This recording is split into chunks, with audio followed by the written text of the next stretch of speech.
Mona, I don't know if everyone would want to listen to your conversation that you'd have with Sleepy J Tech. Just saying.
Water Tribe.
Y'all want to hear a joke?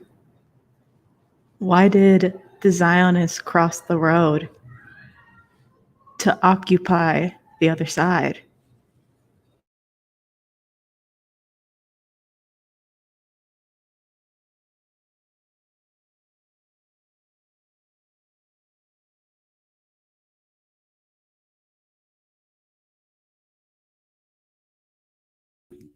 Back in a dab.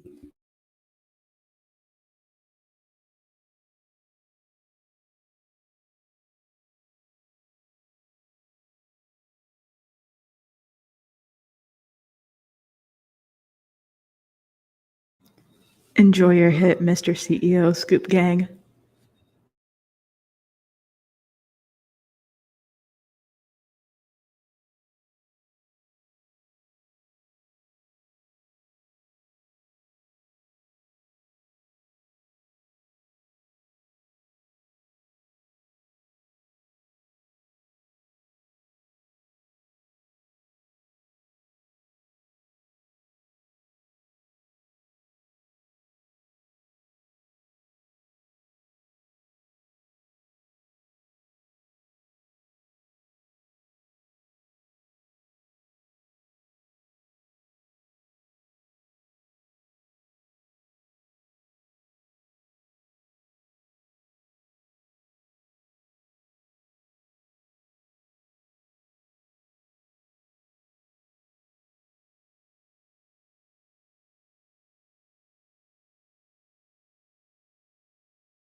And good evening, everybody.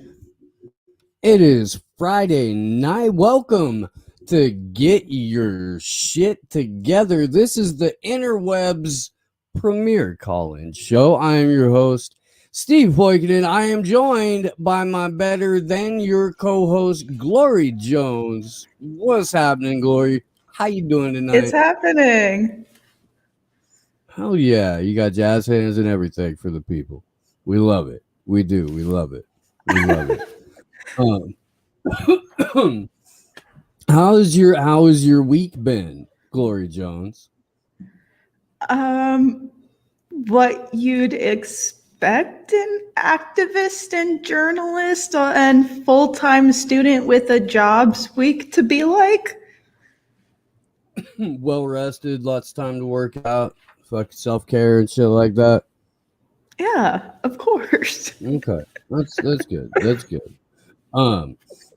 So folks, on that, the show is entirely self-funded. We do have a GoFundMe up. I did not get a chance to grab the stuff and throw the links in the description before we went live. I was just on Roar Media with Amber, and it was a fantastic talk. I was coming directly from that. And Franklin, bonus Franklin. Hey, my dog, Franklin. Yeah. She snuck Franklin in on me, which is kind of funny if you've ever seen or have met Franklin. Kind of hard to sneak that guy anywhere. Those are some Class A individuals right there. Hell yeah. Point being, we do have a GoFundMe. The link is on my pinned tweet, as is the link to buy Sleepy Josh a coffee. You could do that at buymeacoffee.com/Bort, BORT. PayPal and Cash App and all that stuff is at SlowNewsDayShow. Let's see. Oh, Matrix Bars. The show does have a sponsor. They occasionally send me a couple of them. It's the deal we have right now. Matrix Bars are 3.5 grams of psilocybin mushrooms in each delicious bar of chocolate. You can microdose with them. You can get pretty fucking close to a heroic dose with them. You can do all points in between. They've actually got a dosage guide on the packaging. I have got some like trip glasses that they send in with them. They're like, oh man, they're like fractal patterns or sacred geometry instead of 3D. I've gotten some lovely stickers and an insulated bag in the packaging because it's been hot. They're lovely people. Get a hold of them by scanning the QR code or by DMing them on Twitter or Instagram, Matrix Genetics, MATRIXGENETIX. And yeah, can you double up for the hero? What, like 2 bars? I mean, it'd be a quarter. A heroic dose is 5.5 dry grams, so 7 grams therefore would be more than that. So I would think that you, yeah. He's into macro dosing. Scarecrow Straw Man, I like the way you party. You have my respect, sir. You do. Also, okay, shout out to Another Worldview is possible because he says he's about to jump in the ocean for a few minutes. I rate that. Well, please come back. Please come back, Ian. Please. Yeah, he said he'll be back in a few. So, guys, let me tell you how the show works because I forget, and then it happens with every person that calls in. So and I'll probably do this a couple of times. No big deal, man. So when you call in, use your phone and mute the YouTube stream. Like before you call in, you mute the YouTube stream, or at least while it's ringing. Mute the YouTube stream. Do not try to talk to us through the YouTube stream. Talk to us on your phone. If you have to, go into an entirely separate room from the one where it's playing on the screen. And if you call in, you don't need to call back in for the night. If we get disconnected, we'll call you back and we can do that. And if you have been calling in, you've called in like a lot, let's try and give some other people a chance. We'll see how that goes. I love you guys. I enjoy talking to all of you. I do. Just trying to make it work better for everybody, especially people, because I get people who tell me all the time, like, I keep trying to call in, or is it about 30 times and this and that, and haven't been able to get through. So I do. I love this show. This is so much fun for me. I do, and I enjoy all the calls. Would like to hear another random sampling of all of you beautiful freaky weirdos. So let's keep that energy. Let's just spread it. Let the love be the super spreader. Okay? Just let that happen. Just let that happen. Speaking of which, segue. There's a pretty inspiring and pretty jaw-dropping video in terms of the blatant honesty of the exchange that's on the tweeters. And it's taking place in Australia. If you guys missed it yesterday, I had a great conversation with Michael Swift and Sean Stinson, both citizens of the great and tyrannical Oz. And we Aussie. Talked about all the shit going down over there. And do go check that out. There's been so many different familiar scenes. They're breaking out the heat cannons, Glory. They're breaking out the long-range acoustic devices. They got the giant rubber bullets down. And Sean verified that. Oh, I guess Michael did too. Australian cops have that exact same IDF training. All of their patterns of movement were looking awful familiar to me.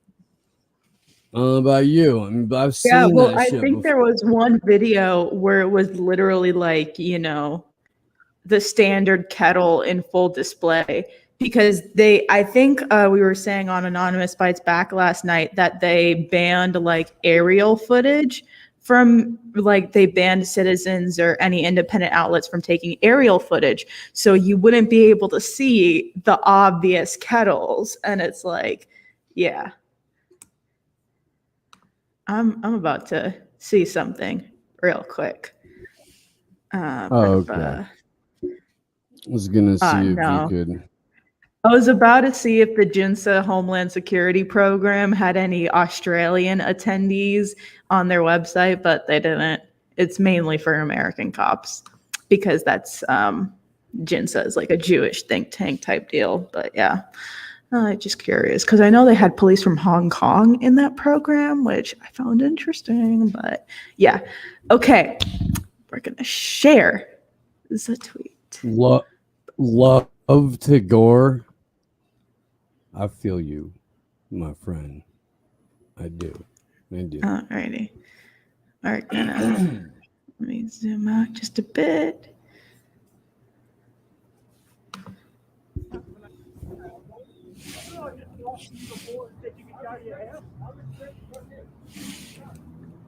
What sort of gun is that?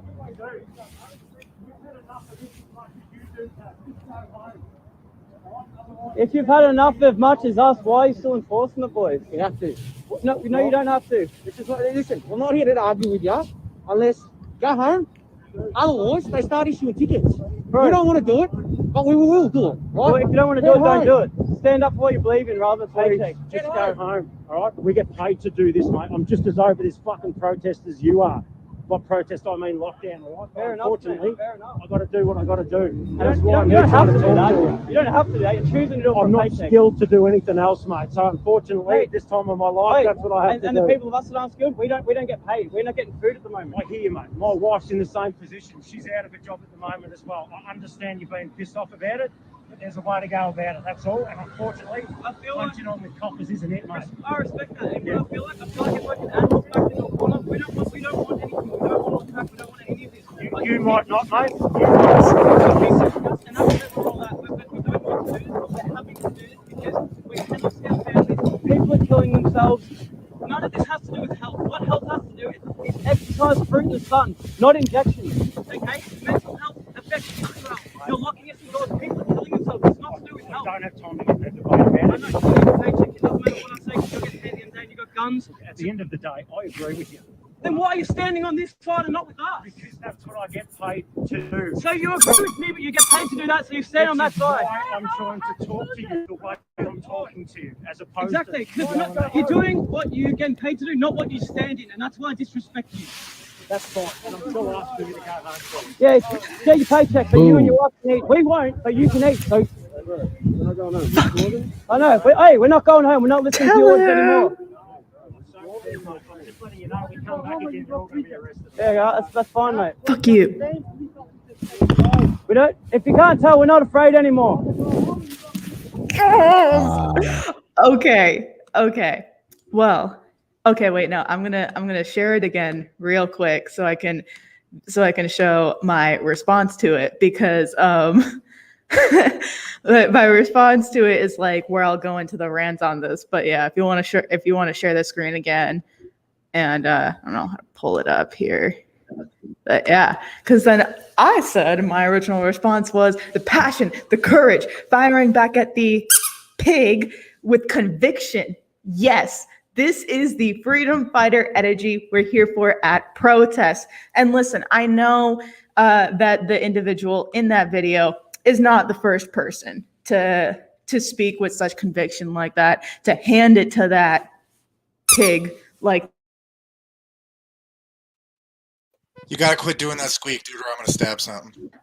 Every time being able to see people fight back against that is just like so like fires you up. Like, yes, that's what we're talking about. And like cornering him into, because there's videos there, because like, you know, I've like there's videos that I've taken too where like I've essentially made cops admit like, man, yeah, this is above my pay grade. Like, I'm just paid to be here. Da-da-da. And it's like, when you can corner them into admitting that, it is amazing. And that video is so revealing of not only the cops of Australia's draconian crackdown on its citizens, but also, you know, just like the fire that we're working with. Like, yes, that's the energy that we need. And fuck yeah.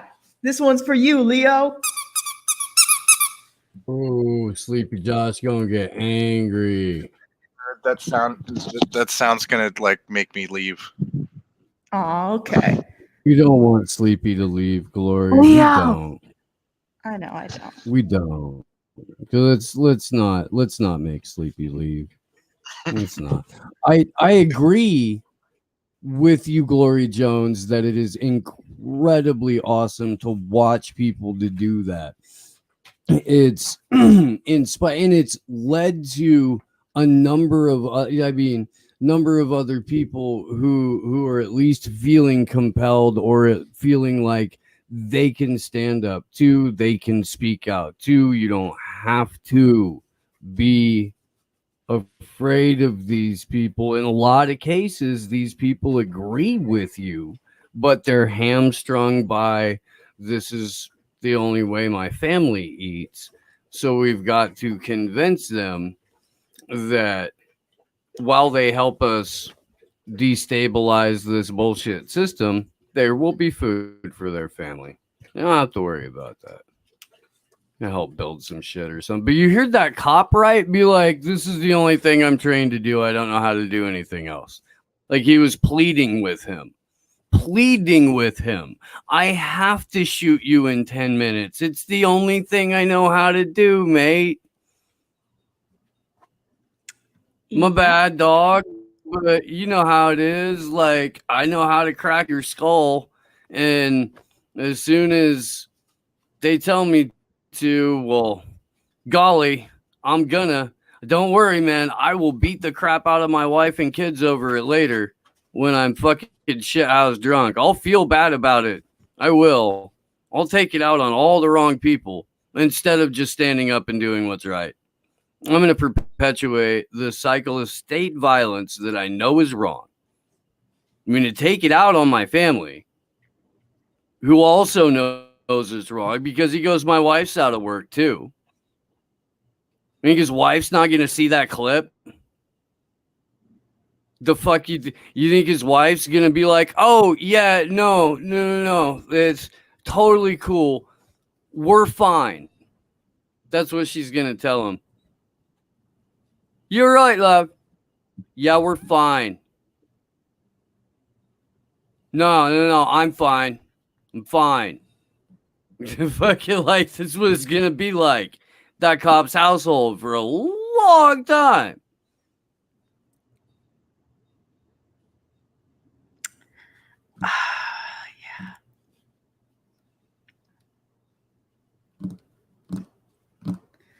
I don't know. That was that poor wife. That's all I'll say to that. I mean, Wait, hang on. Do you want me to do hillbilly voice? Because I can do God. hillbilly voice. Is this a threat or a dare or some shit? I thought we were friends. You've got more California stoner voice, honestly. Yeah. That's gonna buff out. I don't know what I sound like. Yeah, I sound like Glory. Hey, at least you don't call everyone bruh. Bruh. Could be worse. Fair. Yeah, I could call people bruh. That's your boy for Hill. Although I like to add variations to it. You know, there's bruh, there's bruv, there's bro, Yeah, there's you're bretta. young enough to get away with it. Steve is not. I'm not gonna not in the stoner surfer way. Brah. Head brah. No. No. And he's from Santa Cruz, so he knows exactly what I'm fucking talking about. I do. It's like his normal voice, but it's like bruh. It's fucking stabby. I thought they do that with like dude. No, it's bruh now, dude. It's terrible. Yeah, the only time I've heard it in that context was in like shit posting context where it was like, oh, you mad, bruh? Yeah, imagine that in real life. That's Santa Cruz, dude. It is.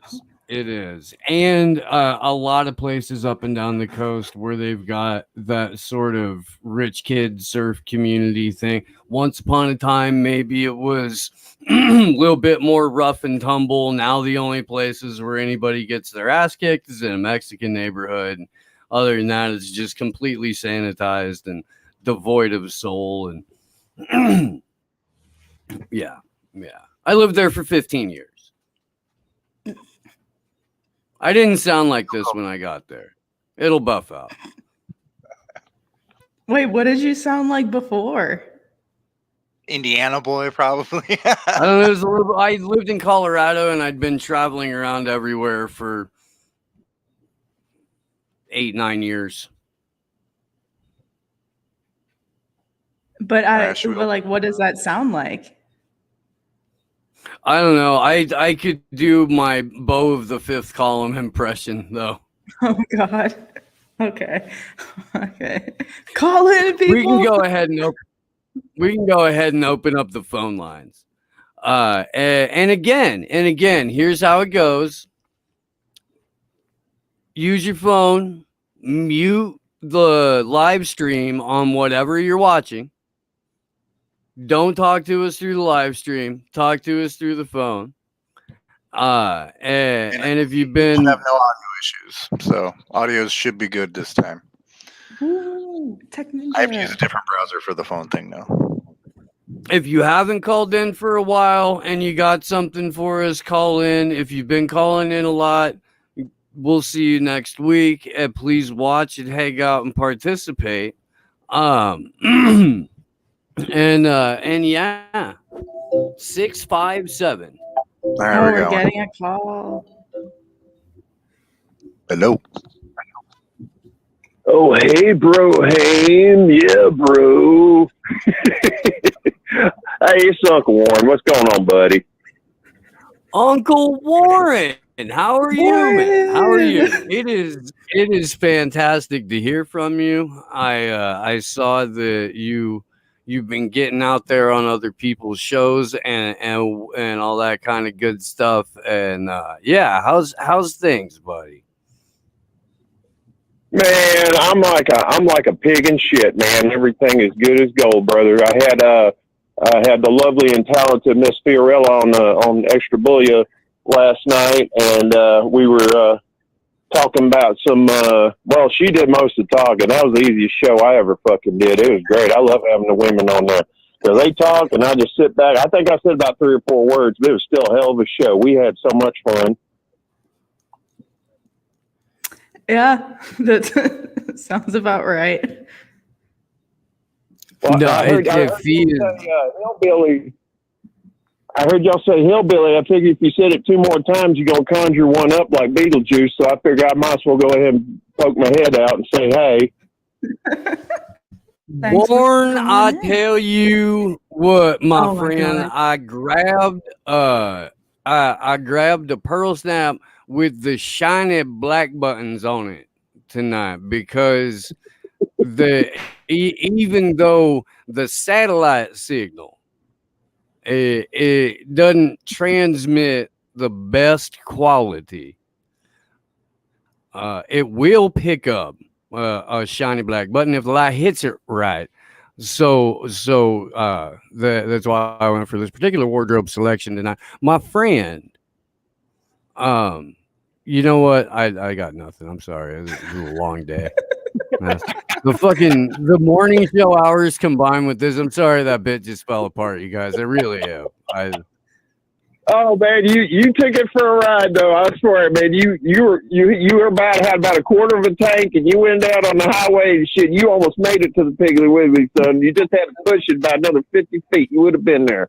Woo! Sounds like about what happened with the fucking skid steer on the way to the fucking farm today, dude. It had been overheated twice in the truck, like 12 miles out, and then again. Just got back. Yeah, that was a 10-hour tour to go 4.5 hours round trip. I miss driving a truck. I haven't owned a vehicle since I left the South, and now it's been about almost 20 years. And but my old man taught me how to drive a stick shift 3 on the column. It was a 77 Chevy pickup, short wheelbase, and he taught me when I was 10 years old because A, I was tall enough to reach the pedals, and 2, that old bastard was too lazy to take the garbage down to the landfill. He'd always say, "All right, you get in the truck and you take the back roads, don't go," because I know all the sheriff's deputies if you get pulled over, but if you go on the highway, I don't know none of them fucking state troopers, so you stay the fuck off the highway, but I want you to take that garbage down there for me. You know, because that's what you do down south. You get about 10 years old, and like, all right, you're ready to work. Yeah. I mean, my first job was 9. I was detasseling corn. I told my dad that I wanted a bike, and he was like, "Great, get in the truck. Let's go get you a bike." And he went and signed me up to detassel corn. The old bait and switch. 100%. Yeah.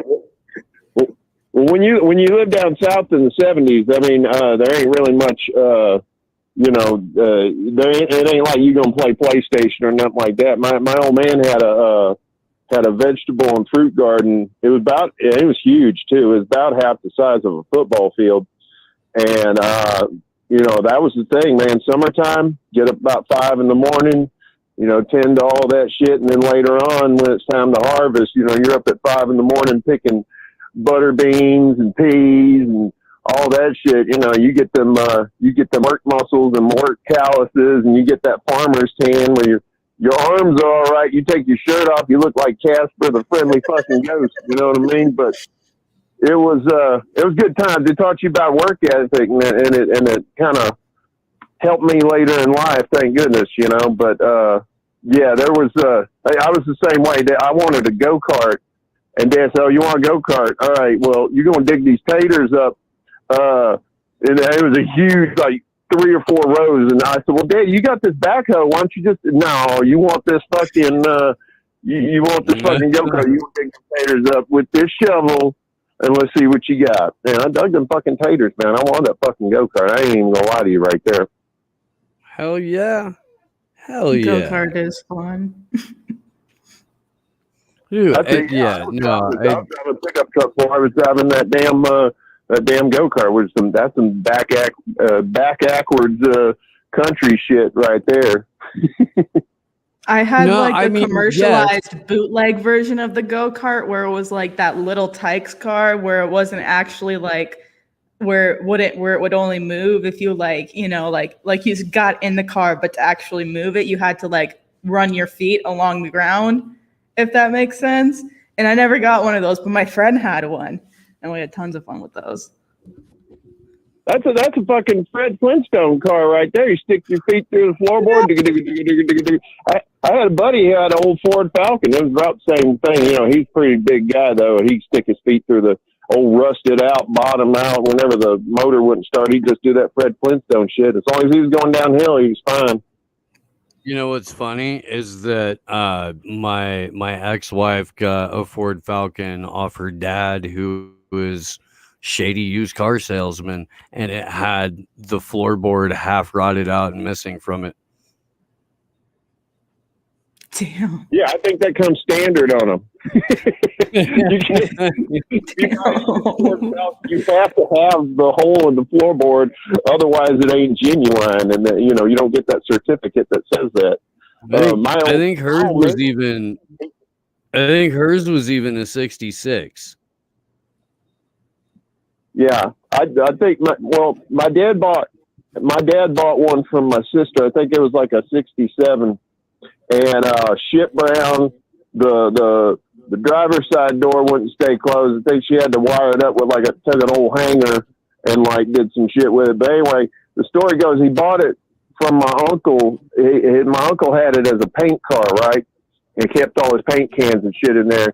And my dad said he wanted to buy it and fix it up because my dad was a auto mechanic. He could fix up anything. And he said, all right. He said, but I think they had to do some legal thing where he had to actually pay him. I don't know what the deal was. So he said, well, just give me $1 and you can have the car. Cause he was just going to give him the car anyway. And Dad, that old cheap son of a bitch, he never did pay him the $1, but he did get that car. So, and he got it up and running, but he never fixed that damn driver's side door. But such is the story of a Southern life. There it is right there. It's funny. I was listening to C.W. McCall this afternoon. C.W. McCall, and he has a song called "Classified Ad," and that's the quintessential redneck vehicle purchase. I highly recommend that you play. Maybe if we have a moment to where it looks like, oh crap, we've got to do the rest of the show on Rockfin, we'll pull it up. That is, I thought you were going to pull out Convoy for a second. I was like, okay, I'd never heard of that C.W. McCall song. I'm gonna have to investigate that for myself. So, but listen, I love it. I'm gonna get up out of here. I just want so let somebody else call. But I was gonna let y'all know I'm gonna have Comrade Misty on next week on Extra Booyah on the show. So yes, we finally have some women on the show fucking sausage fest forever. I mean, I love those fellas, but you know, we need to have some intelligent women up in there too. So we got P this time. We're gonna have Misty next week, and she's probably gonna eat a bunch of sugar. I'm gonna let her talk for about 45 minutes while I go out and smoke a cigarette. I think it'll be a good time for run. So anyway, I just want to say I love all y'all. Appreciate y'all, and I'm gonna try and get them one of them mushroom bars there so I can go see Jesus. Or right. Jesus is my pot dealer, and the only way I can find him is if I'm fucked up.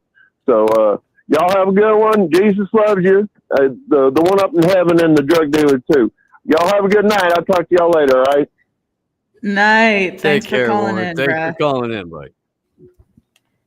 And All right, night. everyone that is extra booyah, EXTRA space BULLA. Subscribe because they got the fams on Thought there. it was an E. A what? Thought it was a booyah with an E. No, Maybe I I'm think wrong. it was with an A. I might be wrong about that. I'm going to verify this because I am subscribed. So I'm gonna check. Yep. Yeah, it's with an A. Let me- Okay. oh, Okay. frick. Oh, Okay. There you go. All right. All right. Man, I saw Crystal Ball tweet out something to the effect of AOC said a lot without really saying anything. I'm like, wow. Crystal Ball. Really? No way. What? Yeah, no, Crystal Ball realized this 3.5 years too late. If only there was some kind of device that Crystal Ball could have had to see into the future to know that AOC We was got a worthless. caller. Yeah, I know. Oh, What up, Hello, is brah? the Get Your Shit Together show that everybody's talking about? Yes, it is, sir. Indeed. All right, I dialed the right number. Say, your start of the show, you were talking about hillbilly accents, and that reminded me of a personal experience I had when I was down in the Chicago area, where I was sitting in my apartment watching television by myself, and the show was Jeff Foxworthy. You know, you're a redneck guy, and he comes across with, you're a redneck when your working TV is on top of your non-working TV. And at the time, my working TV was on top of my non-working TV. So there I was all by myself in my apartment, just humiliated. Aw. Knowing Don't be that you humiliated. had to be there. you know what? I lived in Chicago for a little bit. My sister lived in Chicago for about a decade. My dad, when he was a younger man, lived in Chicago for a number of years. And I can tell you unequivocally that you were not the only redneck in Chicago. Okay. A little comfort there. By coincidence that your dad was born in Iron Mountain, I think you said, right? Yeah, he Iron was Kingsford. He's a Youper. Yeah, He's a Youper. Matter of fact, I just watched Kingsford football game against Escanaba. Kingsford kind of beat them pretty bad. So you can tell your dad that Kingsford football team is really good this year. Okay. Okay. I will at the annual seance pass that along. There's another personal experience I wanted to share that wasn't quite on the humorous side. I worked in a uniform store in the Chicago area for 22 years. It was public safety uniforms, cops and firemen and postal workers, security guys. Used to come in all day long. And there came a time when I think it was in when John Perkins' book, The Confessions of an Economic Hitman, first came out, and he had made appearances on Democracy Now! And I think he was even on PBS. He did like a full hour on the book at the time. I didn't have a computer at the time, but I used to watch Democracy Now! Because that was the closest I could get to any kind of truth. You know, all I had was the cable TV, no computer. So Perkins was on Democracy Now! That one morning, and I also watched him on the PBS hour-long conversation about his book. So I said, well, doggone it, I got to go out and get this book. So I did, and I paid for it in cash. For some reason, I thought that if I paid for it with a credit card, that somebody would know that I bought it. That's the reason I paid cash. But so, have you guys read that book by Perkins? Yes, it is fantastic, and the follow-up is good as well.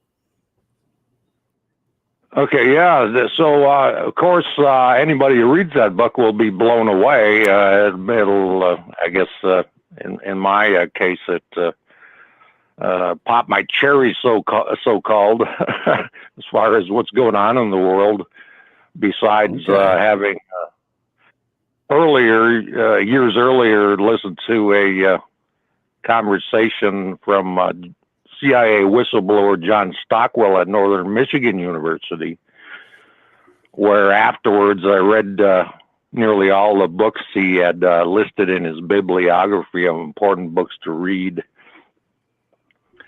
So I was very impressed, as of course, by Perkins' book and his revelations. So I brought the book into the uniform store where I worked, and I was showing cops and firemen the book, and I said, damn, you got to get this, you know.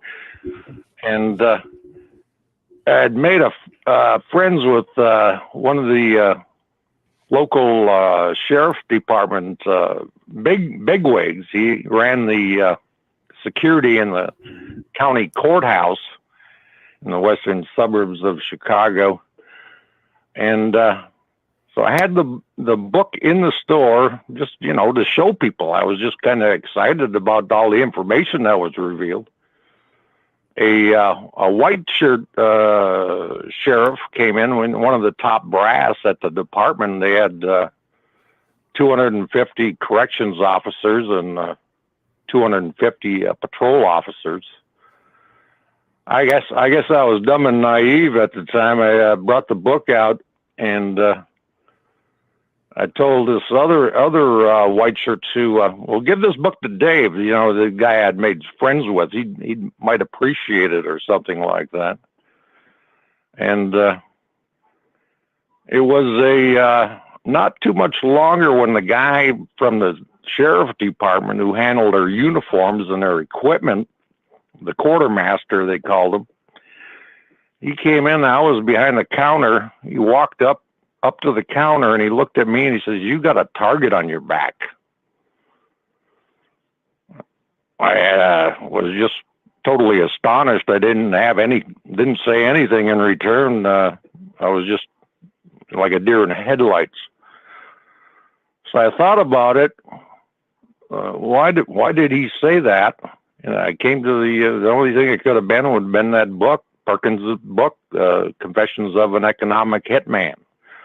I think what it was at the time, and it probably still is that book is on some kind of a blacklist or a list of books that, you know, maybe it goes out to all the law enforcement across the country that if you see somebody who has one of these books, it raises concerns or suspicions, they're a terrorist or whatever. But and then it wasn't too much longer that Dave, the guy I'd made friends with, he got, I think he got pushed out of his position as the head of the courthouse security there. Big paying job, So I felt kind of guilty about that. And then the other aspect of the story was, I think that what happened was the sheriff, the top guy, got wind of this and sent some of his boys to go and search my apartment, because it was afterwards that some of the sheriff's deputies were, kind of kidding me about my about sexual things. So I think what it is at the time I was single and had kind of a collection of blue films, so to speak. So that was the only explanation for their knowing that, to say the things they were saying in the store to me. So that, to me, was proof positive that the sheriff had sent somebody to search my apartment. So, that's just the first experience about it, Sheriff. It's kind of important, but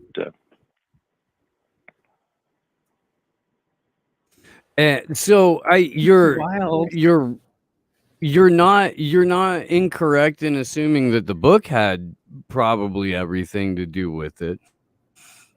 That once the Patriot Act went live, everybody's book purchases were being monitored. They were spying on your library books, like anything that you were reading. The government, and has been for decades and decades and decades. What we read is of absolute importance to the government, because if society is reading factual information about what government and businesses that are partnered with government do, ostensibly with our tax dollars, they would string these motherfuckers up.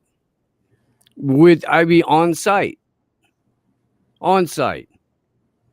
And so it's concerning to the people in power when their citizenry starts to become informed. That's when they got to ratchet up the manufactured confusion. That's when they got to ratchet up the division. That's when it might start to, you notice that the light hits the leaves just right, and it's false flag season again. Those kinds of things happen. Yeah.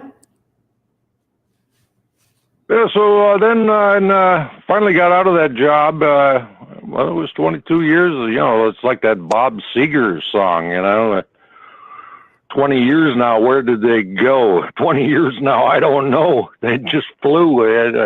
I'm sure everybody who gets up there a little bit in years feels the same way, that the older we get, the faster the years spin. But I got out of there in 2011. Had never owned a computer up until then. Finally got a computer. Then really got into the research. Heavy duty, and it's been 10 years of solid research and trying to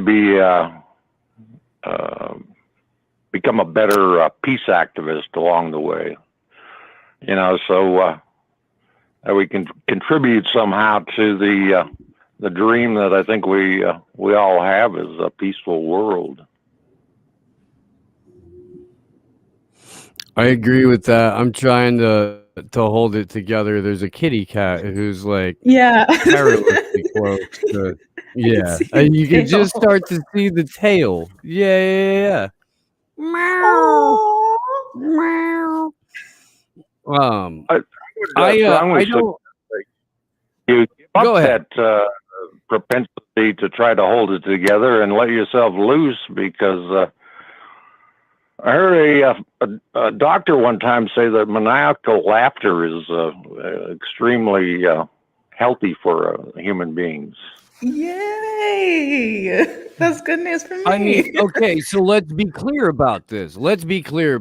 Because there's belly laughter, and like laughter that you can't contain, and it's contagious, and you laugh yourself silly. And then there's maniacal laughter a la Kamala Harris. Yeah, I was gonna say.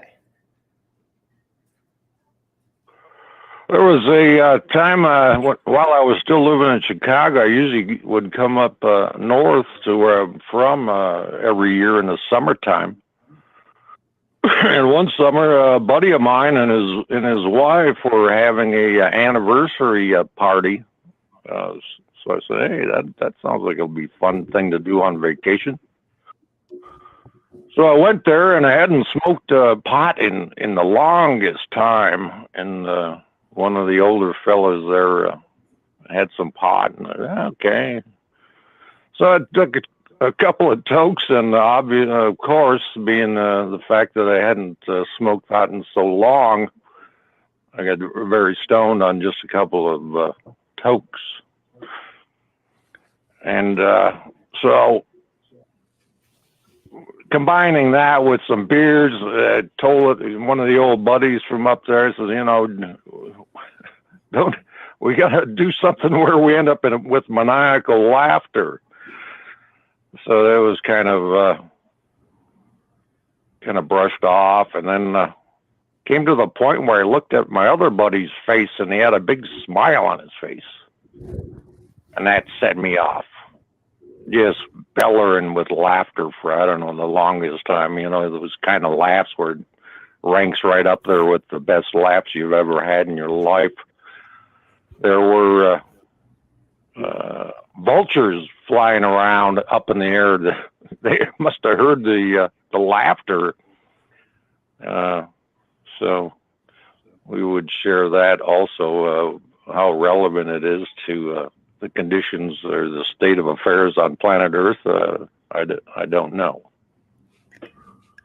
Nice. Well, thanks for calling in. This one is upwards of 15 minutes, so we'll have to end the call. But thank you for sharing all that. It was awesome.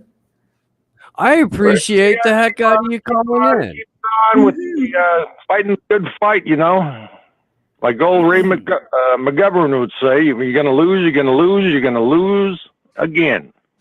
Then one day, you win. That's Ray McGovern. We'll leave you with that. All right. Take care. Love Ray. So, before we take a call, Sleepy, I have dueling announcements to make here real quick.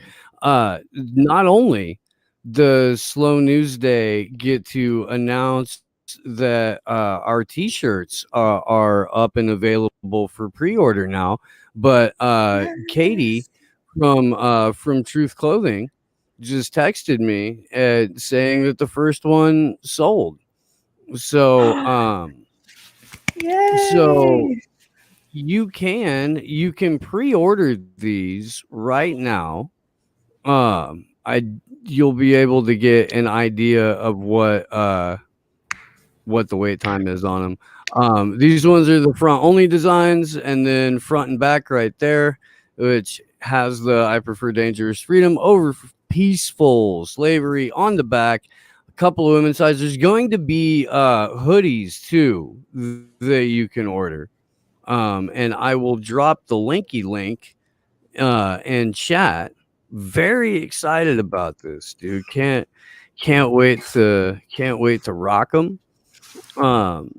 Yes. And this is if you've ever ordered anything of Ryan's, Last American Vagabonds, is the same company that makes his stuff, so you know that it is a quality shirt or sweatshirt. And yeah, very stoked on this. Go over to the Rock Fin and drop that in there as well. Do and then yeah. So I think good on that bit. I'm stoked, dude. I'm stoked. All They look right. sharp. Wait, I don't know if we're gonna get the next caller soon, but as long as I don't hear the phone ringing, I want to show this cool ass fucking graphic. Shout out Steve Cutler. If you can bring that, someone can bring that up. I don't know how to. Oh, Scooby Yeah. Doo. Yes. Look at that. I do. I'm gonna get this put on a t-shirt too. I am. This is going on a t-shirt. I will probably superimpose my dog over Scooby. Yeah, that makes sense. Or ask Steve to superimpose my dog over Scooby. Maybe. I Yeah. don't know. Kind of like you get it. It's just You'll like, still get it if there's a adorable pit bull there. yeah, it's just like so on point too. That's what makes it awesome.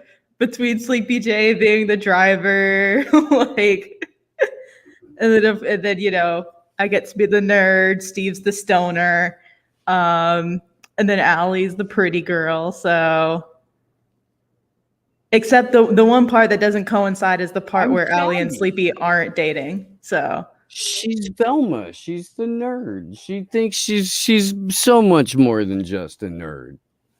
Christy, she is, but I mean, it does for the way I know. that the Okay, we're all more than what the picture shows, but it's just like weird. It just works. It works.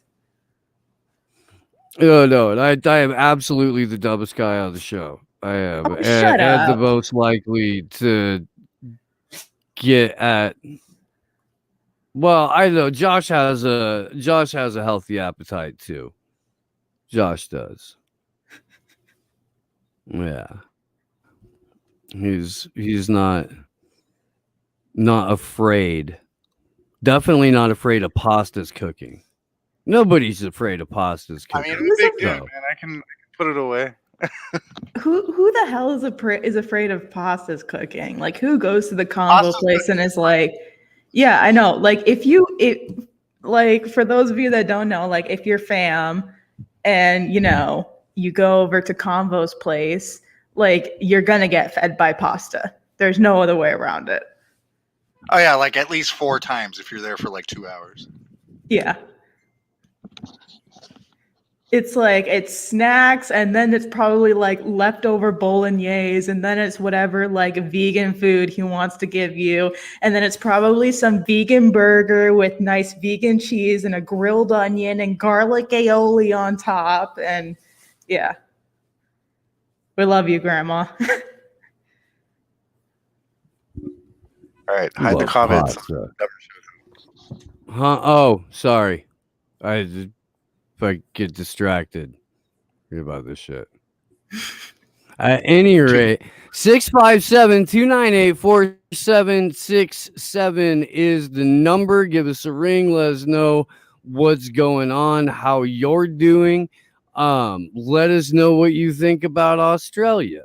Let us know what you think about. I don't know if you guys saw this or not. Had a lovely conversation this morning. In fact, you may not even know this because it's new. Slow News Day is doing a morning show now, Monday through Friday from 10:30 a.m. to noon on the East Coast, 7:30 to 9 on the West Coast. It just works. It works. No. So you're gonna want to mute that. Hello. Hello. Hey. Hi. I can't believe I got through. I think I tried like 20 times last week, and I had a bunch of questions, and I don't remember what they were, but I'll call back one day when I do. Sorry, say that again, Steve. Is this Anna? No, this is Stephanie. Oh, Stephanie. Okay, cool. You sound okay. You sound awful close to Anna Maris there for a moment. How's it going, Stephanie? What are you up to? Lots of stuff. Went to a doctor, trying to get some medical exemption or whatever. I'm a Fed employee, so I'm getting ready to, fight the giant. But that's not what I'm calling in. I was listening to. Actually, I was just listening to your Robinson. What's his first name? Interview. Charlie. Yeah. Right. That was I guess maybe last week or a couple of weeks ago. I'm not sure what the date. But Piers, the British guy or the bald guy who just wrote a book. We had two Robinsons on recently. My bad. Yeah, Pierce Robinson is his name. Dr. Piers Robinson. Yes. Yes. So anyway, one of the points that you guys were talking about in the discussion had to do with like Chomsky and being turned into, I guess, what he was speaking about in his book with Herman on manufacturing consent, and like his position on things like 9/11 and you made a couple of other points where he had COVID, the elections. Right, all of that. So I was saying, okay, that's interesting to me because I'm finding the same thing about other outlets that are like Democracy Now!, for instance. If I hear Amy Goodman try to get Africa some more vaccines one more time, I think I'm going to have an aneurysm because I'm like, could you please stop? And also, what's another example of this type of capture, I think is a good word for it. There was another news outlet. I don't know if you're ever familiar with Real News Network, but they literally, they literally were taken over by, I don't even know who the operatives were in that takeover, but it was a very smooth type of capture, and I'm just wondering if you guys had any thoughts on. Seems like a systematic, targeted capture of outlets that are, well, I don't know if it's just on the left, and I don't know that much about right media outlets, but it's pretty interesting to me that, particularly in the case of Democracy Now!, that's kind of amazing. And it's not like it's a total takeover. I guess even The Intercept to a certain point. It can't be a coincidence that this happens so systematically. And I just wondered if you guys would weigh in on that. You want to go first, Jones, or should I go ahead and get it addressed? Because Stephanie, you're absolutely right. You are. There's been a complete capture, and that's the perfect way to describe it. Of, I would say, about 95 to 97% of media outlets. Period. And we can get into why a little bit. I mean, Josh Sleepy, like one of the first times that he ever, broke through on the screen and shared his rich velvety voice with the world was to talk about Democracy Now! And the fact that it was breaking is hard to watch the woman who told fucking most of the Western world about East Timor, to watch what she was doing with Russiagate, to watch what she was doing with Syria. Dude, watching the downfall of Democracy Now! is one of the saddest points of my life, because I was watching that in the beginning, dude. That was my jam. That's when I swore off mainstream media and shit, was back when they started and stuff. And it just, watching them go down the Trump derangement syndrome and the Russiagate and all that, it's just fucking gross. Right. Yeah. And it's so stabilized because you don't really, you're kind of off balance at a point. You're like, whoa, wait a minute, what happened? What just happened? It's sad. I mean, I'm sure a lot of it has to do with the funding. They're not as grassroots as they once were, so I think that's a major problem. Yeah, I Well, know they've they got got. open society money now. They've got a lot of open society money now. As does Common Dreams, as does Popular Resistance. I don't know about the Real News Network, although I used to enjoy their reporting too, Stephanie, quite a bit. As far as the Intercept goes, and I'll say a word or two about this, but Glory Jones, you can hop in. The Intercept has always and only been a honey trap so that whistleblowers could come forward in order to get thrown into prison. They do some decent reporting. They do. They report. They go and they get stories that a lot of other outlets wouldn't, just by the reputation of, oh, this is Glenn Greenwald's outlet. But no, it's not, because Glenn Greenwald was being edited. No, it's not, because it's Piero Midyar's outlet. Piero Midyar, who funds color revolutions in the global south. Piero Midyar, who has a cozy business relationship with Peter Thiel. That Piero Midyar. So Owner of the PayPal. go ahead, Jones. Oh, and I'll just be concise in this. Fuck the Intercept. Fuck them in the ass. I mean, Ken With a Clipperstein, chainsaw. that little fucking giant-jawed weasel, doxed Fiorella Isabel. Doxed her and tried to use what was in real life a really fucked up and abusive situation and turn it into, oh, look, this bitch drove drunk once. That's what he was. That was his gotcha, because she dog walked him over his narrative management on this real time experiment that we're all in. That's Intercept employee Ken Clipperstein.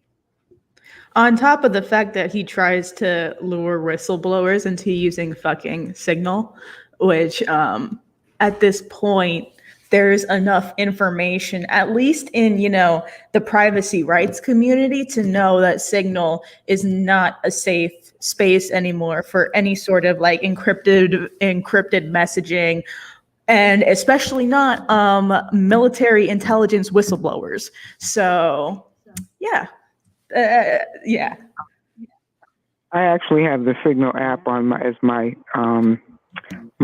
what do you call it? My messaging app on my phone, and it's hard to keep up with the technology if you're not a tech whiz like Sleepy there. But at a certain point, you just kind of like, okay, well, I'll get to the next thing when I get to it, because there's so much other stuff going on. But no, in terms of the Intercept, Glenn Greenwald was my main superstar over there. Who's the other guy who worked with Democracy Now? Scahill? Who made? Say it again. Jeremy Scahill, maybe. Jeremy Scahill. Yeah.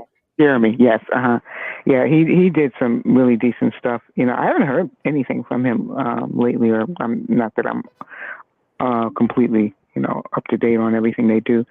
But yeah, Jeremy and Glenn were the only, personalities that I knew there. And I am aware that all of the whistleblowers have definitely got lured into a trap. So, but yeah, I just threw them in on that basis. But the larger point is just that all of these outlets and it's hard to understand that it's just money that really turns people so easily. Well, it's not. It's also pressure. It's also the bubble in which they live and work and operate, where there are obvious incentives to playing ball.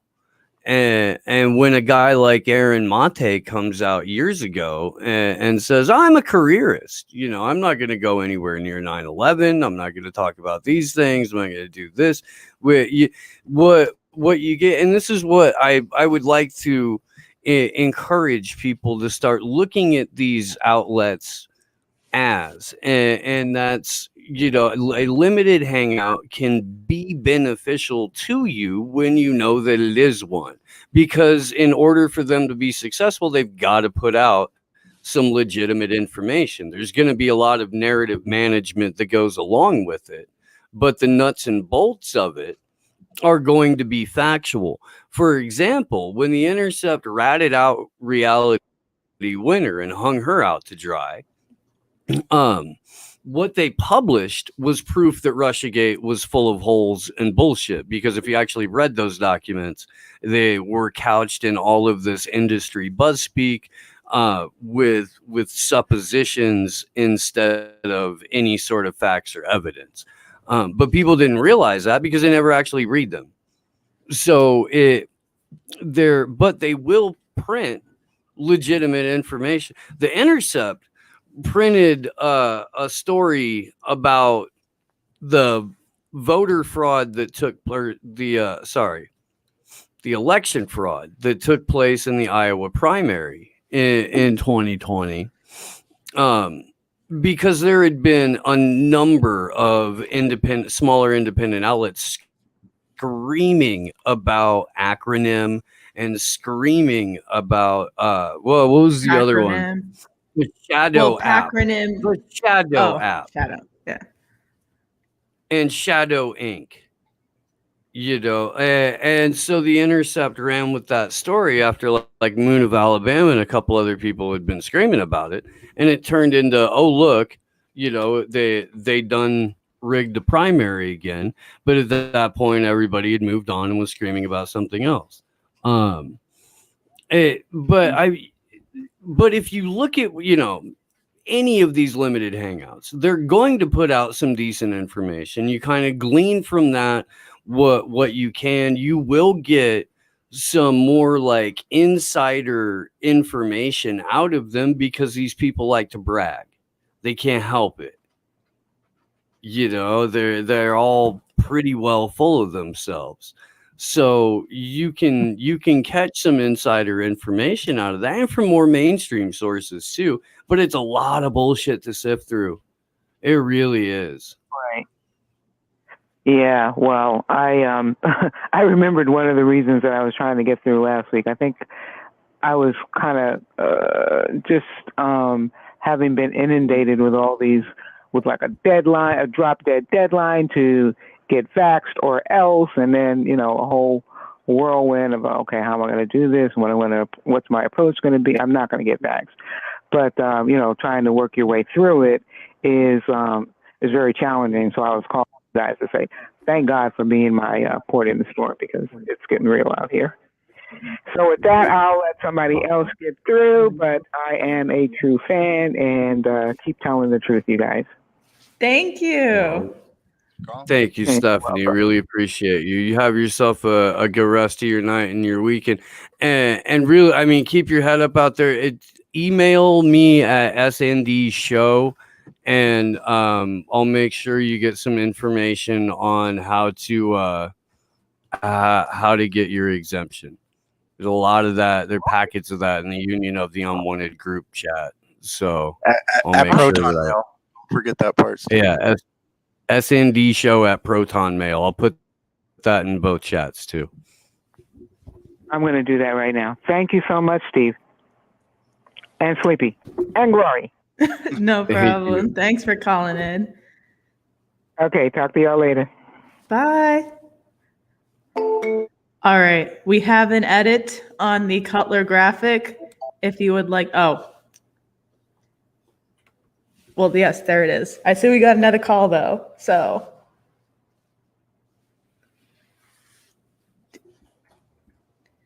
Do we have another call? Check chat. Oh.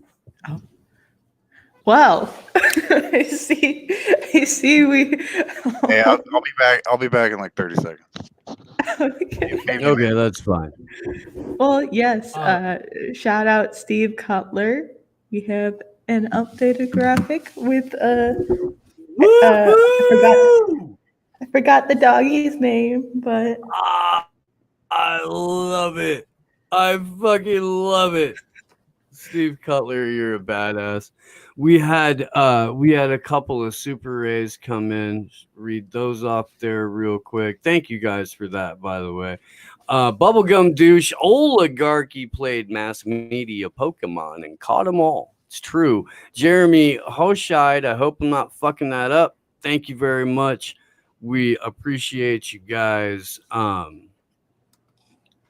Yeah, dude, it was last month was rough with the move and the not doing shows. The whole like this is funded by producing content and the donations that we get from you guys thing that was rough. That was rough. Hitting it hard now. Got a lot of fantastic people that are lined up. Hey there. Yo, what up, bruh? This is another Really world. Ian. Ian! What's happening, Ian? How you doing, brother? He 100% I'm good. that asshole. I am. And I'm fully responsible for the indoctrination of Glory Jones. I take full responsibility. Oh my God, wait. Oh, okay. I don't know if I explained the asshole comment, but basically both of us were out in Beverly Hills on Sunday protesting outside the Saban Theater for having George Bush. And, you know, like these white women were getting big mad at us. And then one of them, she like got up, you know, walked straight over to Ian with like a stride. And she was like, I'm on your side, but you're still an asshole. Hey, Ian, I don't know how to tell you this, brother. I don't know. I don't know. It's going to be maybe hard for you to take. So if you're not sitting down, I would like for you to go ahead and do that. But Glory Jones was an asshole before last Friday or Saturday. No, it was me. I was the asshole. Like we were like all kind of assholes, but she came like striding right up to me, and then I'm like, you're the biggest white man. You fit the description. You do.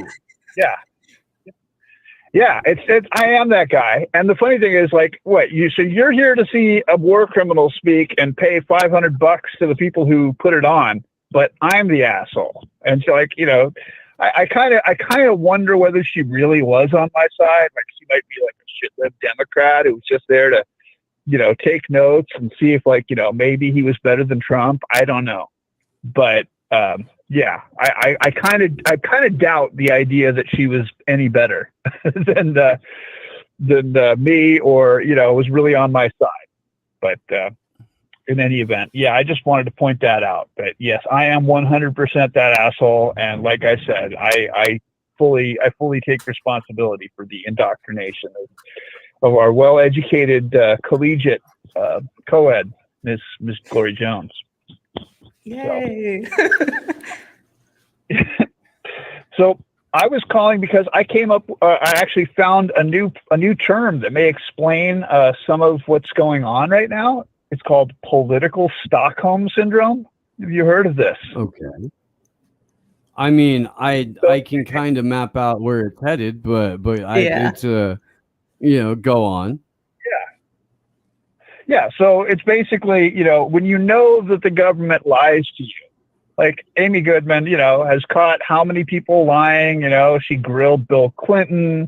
She knows all this shit. But because of your cognitive dissonance and your own, you know, inability to hold the two ideas in your brain at the same time, it's much easier to sort of overlook the fact that government lies and everyone in power does it.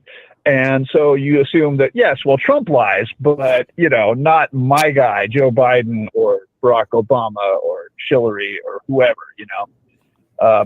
And so we see this, you know, repeatedly, like people who totally get, you know, all sorts of things, yet still believe that, you know, the CDC would never make up numbers that don't really exist, or, you know, misclassify, you know, people who died after their first shot as unvaccinated COVID deaths, or, you know, their stays in the emergency room is that. So it's just something we need to think about. Yeah.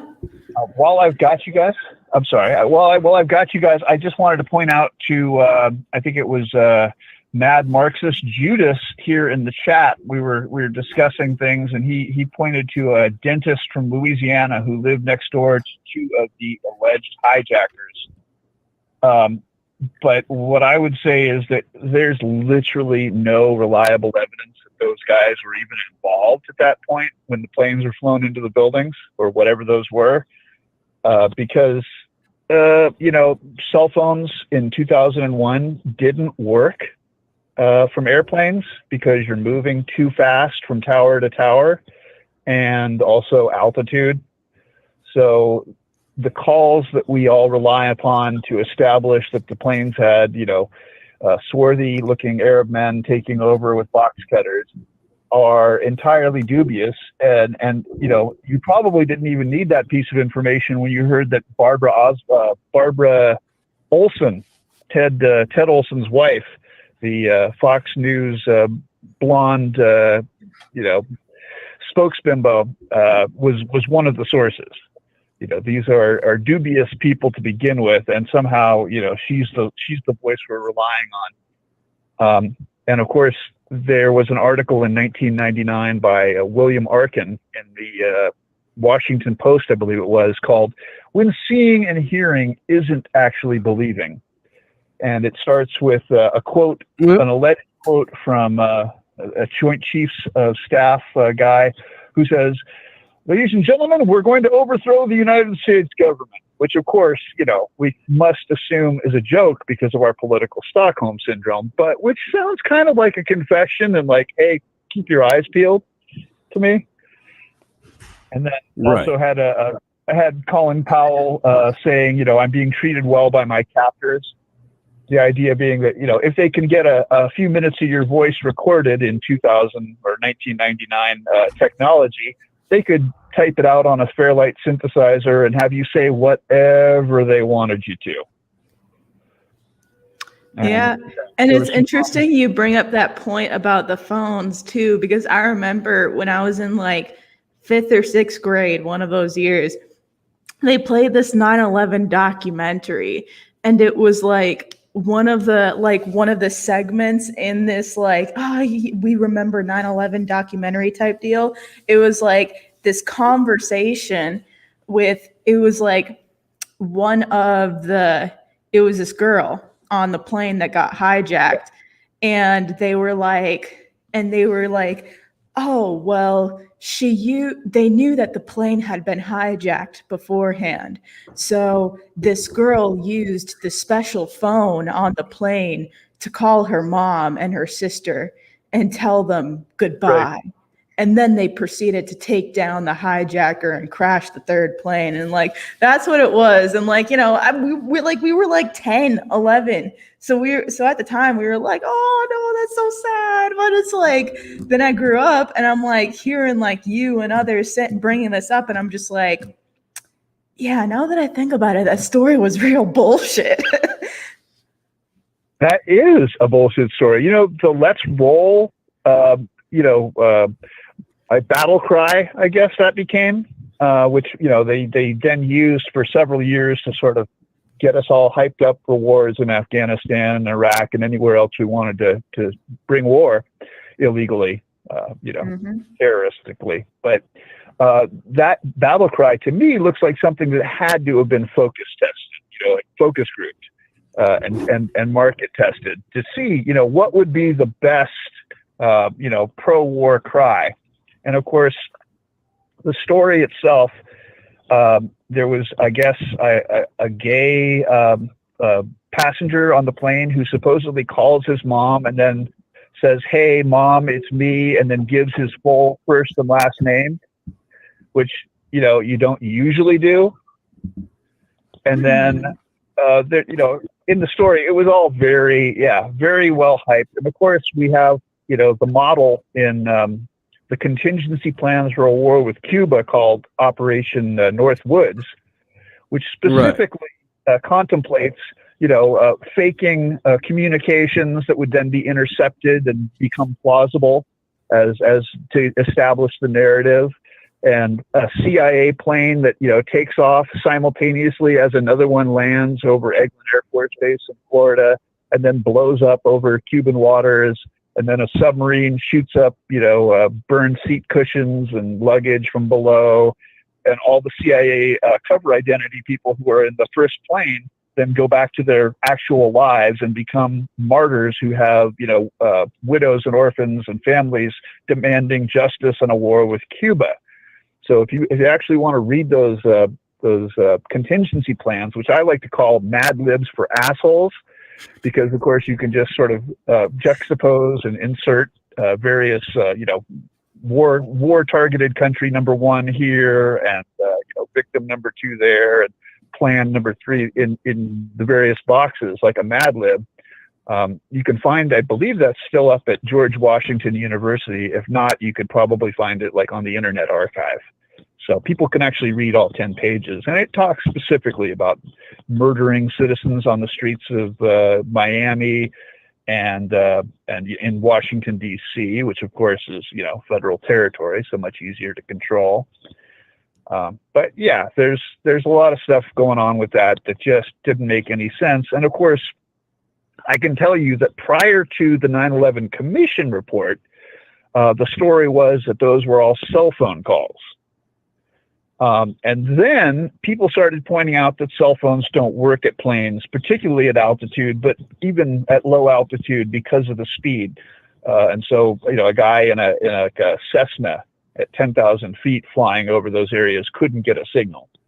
And certainly you'd be changing at 500 miles an hour, however fast commercial aviation flies, you'd be changing from cell phone tower to cell phone tower and losing signal and having handoff problems. So none of that made any sense. So as a result, the 9/11 Commission then somehow substituted airphones, which are like the phone in the back of the seat cushion in front of you, as the source of those calls. But that was like a brand new revelation, when prior to that they'd said cell phones specifically.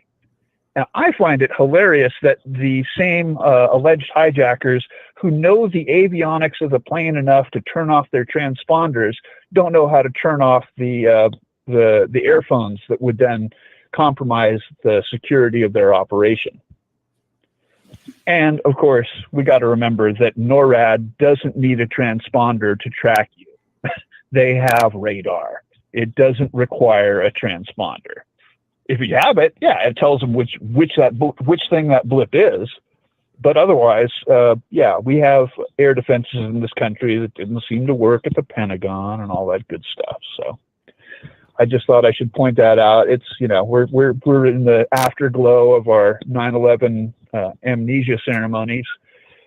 I was watching a football game or two that had the exact same ceremony interposed.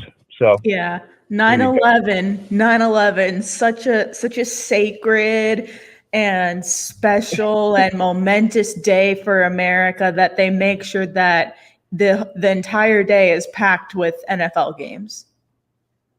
Yeah, and absolutely. And not only that, it was, it's like one omnibus prepared ceremony.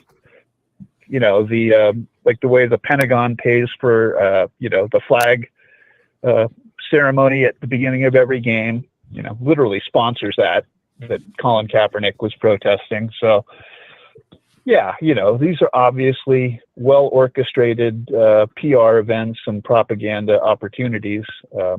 David Megacy got the NFL a union by doing the exact same kind of protest as Colin Kaepernick was derided for executing back in the 70s, because he didn't feel like standing up for a country that was bombing Vietnam.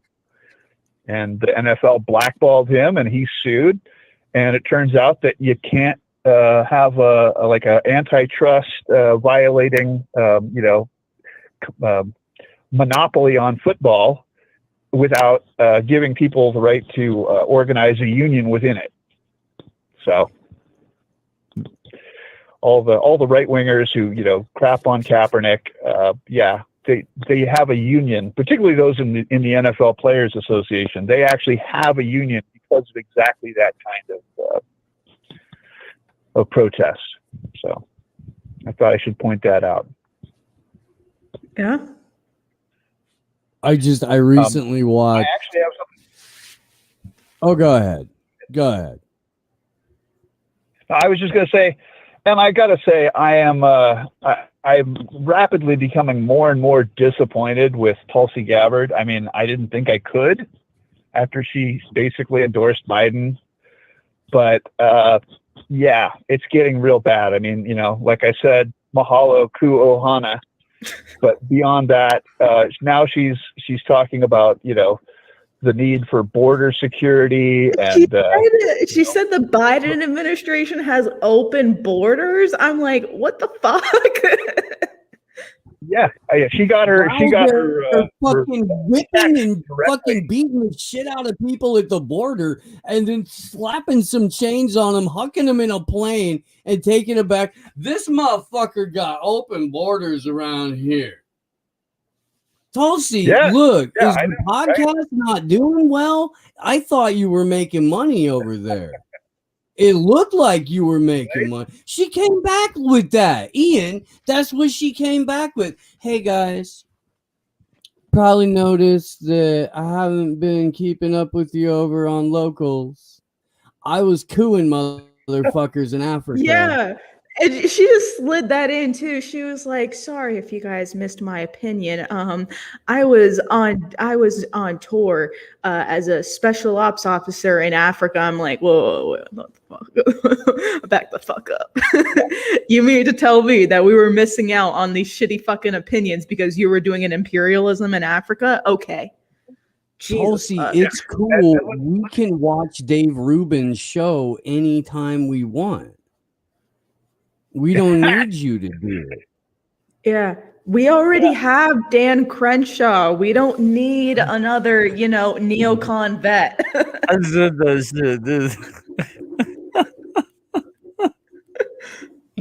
Yeah, somebody it's pretty should do awful. that, like Snoop Dogg meld, right? Where like he turns into the dope, but instead it's Tulsi Gabbard turning into Dan Crenshaw. Right? Yeah, let's not forget that civil affairs and political affairs are both euphemisms for CIA. Like literally within the military, when they say political affairs, they mean CIA. When they say civil affairs, they mean CIA. So that was a CIA mission she was on in Africa. And she came back with a full list of CIA scripts because, not only is she going after the open borders policy of the Biden administration, who, by the way, is currently discussing contracts with Homeland Security contractors to transport patients to Guantanamo Bay. And especially like they used to have Guantanamo camps for Haitian immigrants and refugees. Yeah, they're going back to that. So, good news. Human rights are safe at Guantanamo Bay, I'm sure. Again. And then I just saw another video she posted today, which was, basically like a PR video from Castle Health Systems over in Hawaii, where she was praising them for letting people come in and like spend a few minutes with their dying relatives who have COVID, or at least that's what the diagnosis is. And nobody's really going to check too hard to see if there's any specific, non-isolated virus to compare against, but whatever. So she's saying that that's great, except, I was looking at that and I had to reply, hey, how about you stand up for, medical care workers who, have rights to decline those jabs? And how about you mention that, there's things that treatments that when given early can prevent death? And it's just like none of that is part of the script because obviously she was given several missions after she got back to go on and start promoting. So, mahalo ku ohana. I said some shit about Tulsi Gabbard on Twitter today, and I mean the like fucking instantly the black-eyed fucking zealots just appeared out of they're worse than the fucking Yang Gang. You know what? Sleepy. You know what it is? It's because a lot of them follow you. Wait. Back me up on this, Sleepy Josh. The Tulsi Gabbard stands are going to be the LaRouche people in 15 years. Yes. 100 fucking. So true. That's so true. And you know what it is, though? It's that a lot of them follow you too, Steve. So I know, and I love them. I do. I want to look, you guys. Me too. She's like a fucking politician. She's a politician who just came back, who never stopped being in the fucking military, who just regime change wars. We're gonna fucking get to that. We're gonna get to that regime change wars. No, that's gonna happen. But she just got back from running support for special ops so that they could further destabilize a region in Africa, fighting Islamic terrorism. Bitch, we made the terrorists there. We fund them, arm and train them, and you know that. Oh, maybe you don't because you've been out of the game for what, a year? No, she knows better. Come on. She knows better. Sorry, you haven't seen me on Locals. Mahalo. I was just helping the special forces murder motherfuckers. Anyway, I have some great vegan recipes for Thanksgiving coming up. I'm going to be talking with Jordan Peterson. It'll be fantastic. Yeah, she's not even a very good surfer either, to be honest. I gotta critique her. She's a better surfer than me, and she'll kick your ass in a workout. I'll be honest on that, but I mean that doesn't make anything that she said right, and it's Yeah, her fans are suffering from political Stockholm syndrome. Clearly, this is like the textbook case right there. She's gone from promoting an end to regime change wars to I'm part of the support team. You would think that Tulsi would be able to recognize cult-like behavior at this point. Was that too soon? Is that too soon? I'm just saying. But look, there is nothing more McKinsey Group fucking just soaked than regime change war. It's the most empty fucking focus group tested boardroom fucking soulless garbage phrase, and everybody went nuts over it. Absolutely nuts over it, forgetting that at the exact same time, she's like, of course there's reasons to continue the drone program. Of course we need to root out and fight the terrorists wherever they are. Right. Yeah. Has she never read any of like Max Blumenthal's books? I mean, it's pretty clear that we pay, arm, control, cat's paw through Saudi Arabia, UAE, Qatar, all these countries, all those terrorists. She wrote a fucking bill called Stop Arming Terrorists Act. Yes, but it went nowhere. So it was really just a PR exercise. She That's didn't the Islamists. Get a single co-sponsor. Huh? And then she's like going out like using straight up CIA talking points. When most people in this country hear Islamist, they think of every Muslim. Period. Yeah. They don't know the fucking difference. Yeah. And can I point out here that the Saudi Arabian kingdom and the other Gulf monarchies are some of the biggest promoters of that form, that specific, narrow, intolerant, actionary, right-wing, horribly, anti-humanitarian form of Islam, which is Takfiri, Salafist Wahhabism. And Why it's not like say that? there's all these other forms, huh? Oh, yeah, no, I was basically saying, and she's mentioned the whole like Salafi ideology before. She's mentioned the fact that we fund terrorists. Like, even if it was all performative, she knows it. So it's like, guys, she knows better. Yeah, and yet she. I mean, you know, there's like literally zero comprehension that, you know, these are our allies who are completely behind this. Like, they use these guys, they wind them up, and the deal was struck, I think, in the 70s, was it? When there was like an attempted coup in Saudi Arabia by these kinds of right-wing fanatics in Saudi Arabia, that they basically, the Saudi kingdom was like, yeah, you guys can promote this shit wherever you want to, and we're going to give you money to build mosques everywhere and promote this ideology and this religion, but you can't, you know, come after us. You can't do any of this domestically. It's got to be, you know, in Indonesia and other countries. And so, you know, there was like a CIA-backed, no doubt, coup in Saudi Arabia, or an attempt, just enough to sort of push them in the direction of making this the official state policy, that they would have, you know, Takfiri, Wahhabist, Salafism, the official religion that they promote and export. And of course, that led into, you know, our overthrow or our destabilization of the socialist government of Afghanistan to draw in the Russians from, you know, the north.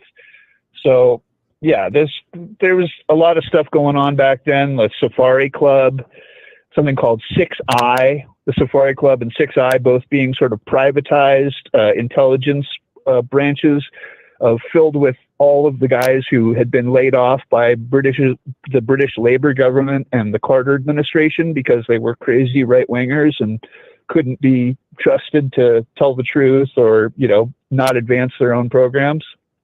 So they simply took them off the books. And that's where you get, you know, the Iran-Contra mission, resupply, Afghan resupply thing, all of that. It comes out of groups like the Safari Club, which, you know, had the Shah at one point as a member, but, you know, now he's gone. So then it becomes, you know, a different kind of Islamist from the Shia variety who we promoted after helping the Ayatollah Khomeini escape from a jail in Iran and then having him live in exile in France while the BBC piped his speeches in over the BBC shortwave. So, you know, this whole idea that fundamentalism, Islamic fundamentalism, is something, you know, that we must keep fighting, that's an excuse for our ever-present and never-ending wars for empire. And Tulsi Gabbard's not, you know, I don't think she's that stupid that she couldn't know that. Oh, so yeah. Obviously, she's scamming people. Yeah. So abandon your political Stockholm syndrome. Find someone better. Someone who isn't totally warped and corrupted and isn't a member of the Council on Foreign Relations and isn't taking, you know, cues from the World Economic Forum and their agendas, because, you know, she's not on your side. I guarantee it. Sorry, people. Well, thanks for calling in, Ian. You dropped facts on facts on facts, bruh. Yeah, that's kind of what I used to do, man. Back when I was a real journalist, I used to try and do that from time to time. So thanks for giving me an opportunity. I really appreciate it. Yeah, well, take care, man. Take care. All right. Love you all, fam, and I will see you at the next event. Yeah. Buck 15. Ian, I appreciate you calling in, brother. You inspired me to make sure that I'll be doing a segment on the morning show to let people know where they can go for their medical freedom rally in their communities coming up, like that, like whatever that weekend is going to be. I'm in a number of different groups where I have an eye on that, and I appreciate it. Absolutely. I'm glad to help. Yeah. Love you, man. Peace, Ian. Oh yeah, love you too, brother.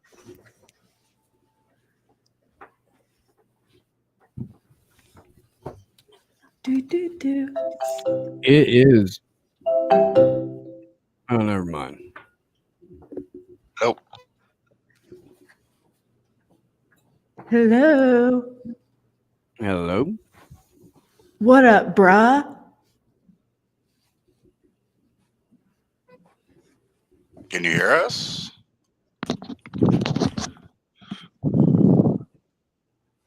Meh. Okay. I think something's messed up. I'm gonna hang up. Okay. No clue what's up there.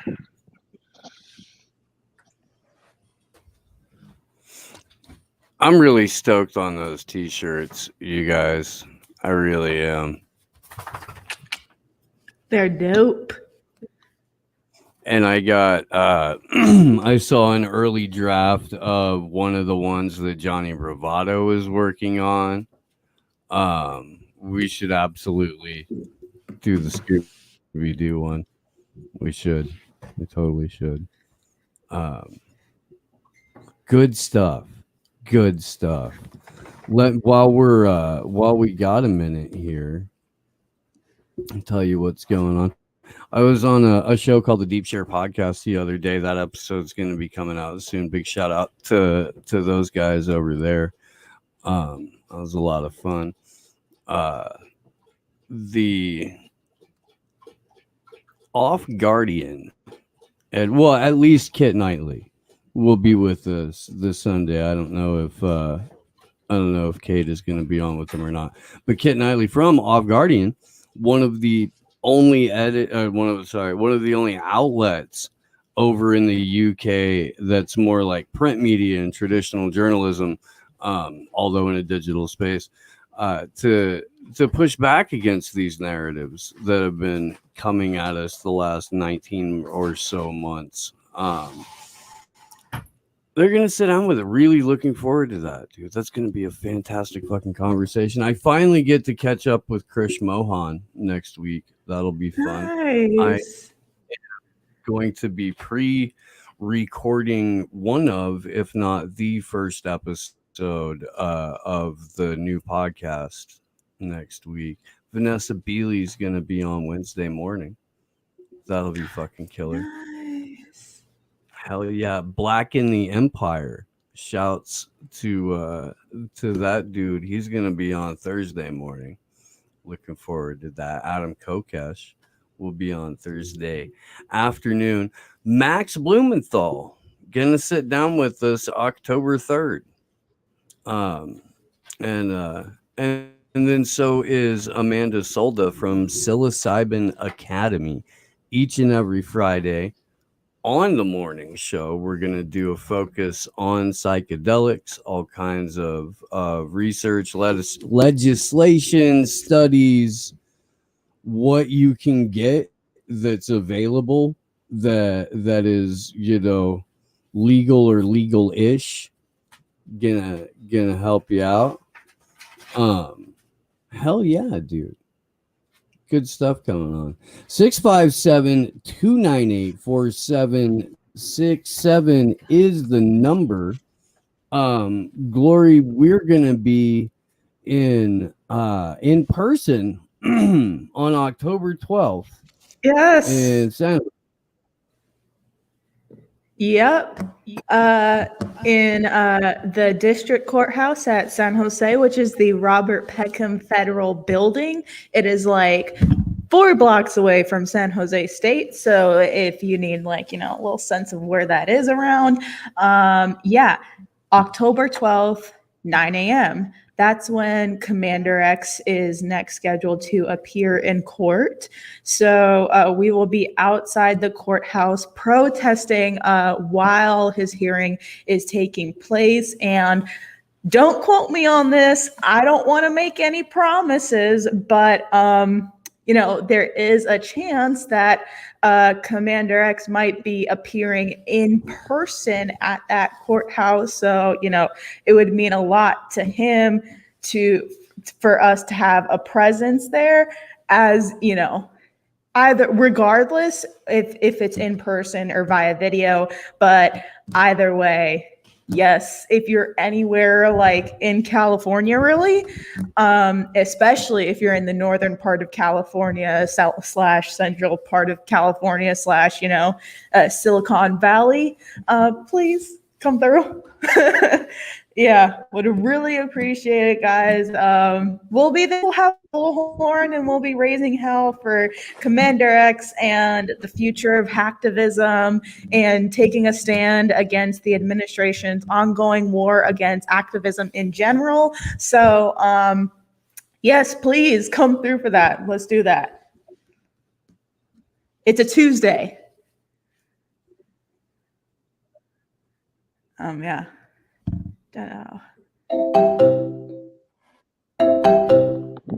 Hello, can you hear us?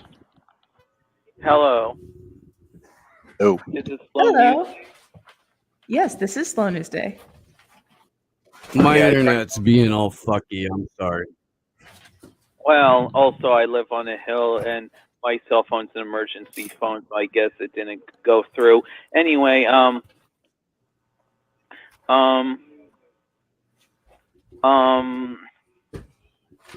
sorry, I'm a bit starstruck at the moment. Oh, no need to be. It's fine. We're just normal ass motherfuckers around here. Yes. So, in your concept of parallel, I'm going to push back on that a little bit. Normal-ish. We're even more Go ahead, brother. Sorry. dysfunctional than you. I'm going to turn him up a little bit. Here, say your question, man. I wonder in such a society what role can a physically disabled person be in, because I have a condition Yeah, that I can't hear shit. That's I can. I can hear him fine. So I'll repeat it after he asks it. Keep Sorry, going, man. keep going. Okay, as I was saying, in a parallel society, what role could there be for people who My internet's being fucky. I can't. Just be quiet a second so we can ask the question, and then we'll tell you the thing. Yeah. He's trying to get the question out. Should we log in, Steve? Keep going, man. Sorry. In a parallel society, what can someone who has a physical disability really provide? He was asking in a parallel. I'm gonna come back in. I can't hear a fucking thing. Check his messages. I told him to re-come in like 4 times. Okay, well, yeah, I can start answering it for you. I can kind of speak to this. Like, oh yeah, I'm like disabled as hell. I can barely walk at this point. Like, it's so I kind of focus on more technology shit, and that's certainly going to be needed. So, I mean, there's all kinds of stuff you can do when you're disabled, but you got to find like good groups of people that'll support you and shit like that. Like, okay. So I mean, just finding a good group of people is key. But like, there's roles for everybody of all physical ability levels and stuff. So it's not a big deal. Okay, thank you. Okay, thank you. Have a good night. yeah. Thanks for calling in. I really appreciate. Well, he hung up, but if you're still listening, I really appreciate it. That was actually a good question, because I was gonna say I think that's something that doesn't get enough attention, because a lot of people, we talk about kind of an opposition to the Fourth Industrial Revolution, but one of the main marketing points of that is making life easier for disabled people, even though that's not really one of their true intentions. It's one of their main marketing points. So, I definitely think that's something that we can address more. So I'm glad he asked that question. And yeah, just speak to Sleepy's answer. If you can help with just sharing any knowledge you can, or with tech stuff, because, not to brag, but Sleepy J, our base god tech ninja, is one of the best fucking programmers in the nation. So no, I really am not. Let me hype you up. I'm out of practice, man. Like, Okay, sorry. Well, you know what? Guess what? You're on a show with Glory Jones, so I'm gonna hype the shit out of you. Plus, I said this in a speech in front of CNN in DC, so I'm not gonna take it back. I got you. I mean, there's like that does bring up some stuff though, because that's one of the issues with, like, I'm all for general strikes and shit, but if you don't make sure you have mutual aid networks for the disabled, like, they're gonna be the ones that are gonna feel the brunt when the government fucking shuts shit off. So like, it's I don't know. There's a lot of disabled issues and a lot of these causes that we need to start fucking thinking about more.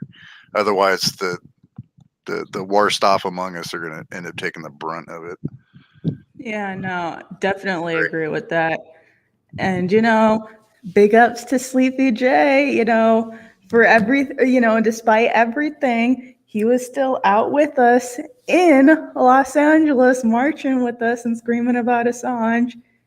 So, yeah, nah, that was pretty awesome. And totally forgot what I was gonna say to that point. I literally blanked out. I was gonna say something, but I literally like I forgot if it was gonna go off of what you were saying or what. I mean, there's like, but yeah, there should be. I mean, we should probably like try to figure that out. Like, what roles could disabled people do in parallel societies? Like it's a damn good question. Like, computer stuff's an obvious one, but I'm sure there's a lot of other shit. I just can't think of any offhand. Yeah. I mean, I'm sure there's plenty of things that you don't need to be like, God. I don't know how to be politically correct about this, but like, like mentally proficient or physically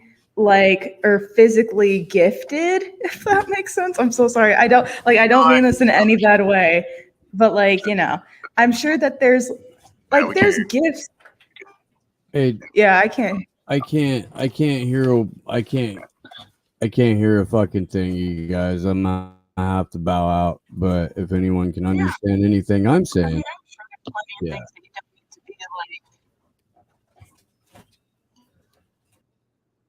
Okay, well, All yeah. right, we'll just wrap up for the night.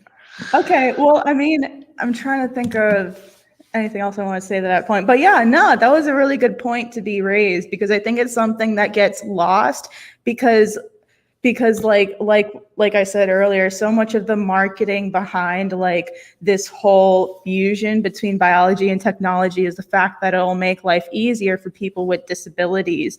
So like, we don't want to kind of forget that that's still a problem. And, I think there's a lot of solutions to that. And I think that everyone has, their own gifts that they can help with in these societies regardless. So yeah, I mean, I look forward to continuing the conversation. That was a great question, caller, if you're still listening. Yeah, for sure. Like, I don't know. I mean, the main point is like even if you can't do anything, like the whole point of parallel societies is we take care of each other no matter what. Mm-hmm. So you don't have to work your ass off. If you're a neighbor, you're a neighbor, dude. You know what I mean? Like, that's kind of the point. Fine. We don't want people falling through the cracks. And if they can't work because of whatever reason, then we need to make sure they fucking eat and shit. Like, just the way it is. Yeah. Ain't none wrong with that. So yeah, All right, Steve's internet has gone to shite. So we finna wrap here. Shout out to everyone who called in. It's always awesome talking to y'all because y'all are a great and smart and beautiful and active audience. So it is awesome hearing what y'all have to say. As for me, you can find me on the ground and around. Yeah, that's where I'll be, whether I'm interacting with nature or whether I'm at a protest or whether I'm covering an event. I'll be on the ground and around. And I also have a Hive blog. It's at Zero Eclipse with 2 E's at the end. The last article on there is about the recent anti-mandate protests that took place in LA in conjunction with the worldwide